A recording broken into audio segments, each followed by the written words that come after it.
Hello, আসসালামু আলাইকুম। আজকে তৈরি করব জনপ্রিয় রেস্টুরেন্টের একটি আইটেম। এটা হচ্ছে ফ্রেঞ্চ ফ্রাই। আপনাদের বাসায় অনেকেই বলেন যে আমাদের ফ্রেঞ্চ ফ্রাই ভালো হয় না, মচমচা হয় না, খেতে স্বাদ হয় না। আমাদের এই টিপসগুলো দেখেন এবং টিপসগুলো শিখেন, তাইলেই বুঝতে পারবেন কিভাবে ফ্রেঞ্চ ফ্রাইটা করবেন।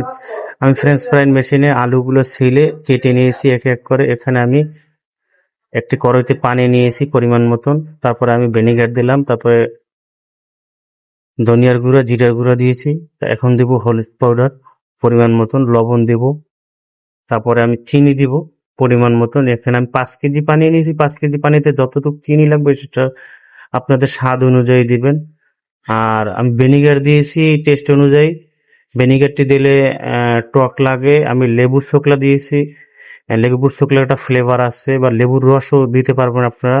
ভিনেগারটি দিলে একটু টক টক লাগে, এই জন্য আমি দিয়েছি। এখন আলু সেদ্ধ দিয়ে দিলাম। আলু সেদ্ধ হয়ে গেছে। আলুটি ঠান্ডা করে নিতে হবে সুন্দর করে। আমার ঠান্ডা করা শেষ। আমি একটু বলে নিয়েছি।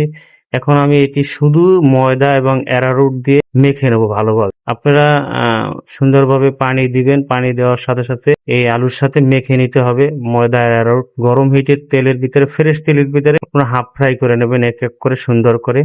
আমি এক এক করে সুন্দর করে হাফ ফ্রাই করে নিয়েছি, পরে আবার ঠান্ডা করে নিয়েছি।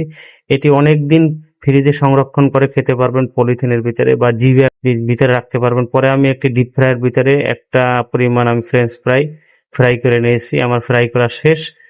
আমি একটু বিট লবণ বা চাট মশলা আপনারা ইউজ করতে পারবেন। চাট মশলা দিয়ে আপনারা খেতে পারবেন, বা সস, যে কোনো সস মেনুসের সাথে খেতে পারবেন। এটি বাচ্চাদের জন্য খুবই একটা প্রিয় খাবার। আমি এটা খেয়ে দেখেছি, দেখছেন আপনারা, অনেক সুন্দর কালারফুল, কত সুন্দর কালারফুল। হলুদ দিয়েছি কালারের জন্য। খুবই টেস্টি, খুবই সুস্বাদু। অবশ্যই আপনারা এই খাবারটি ট্রাই করতে পারেন, বা আমার এই পেজটিকে লাইক, কমেন্ট, শেয়ার করবেন এবং ফলো দিবেন। আল্লাহ।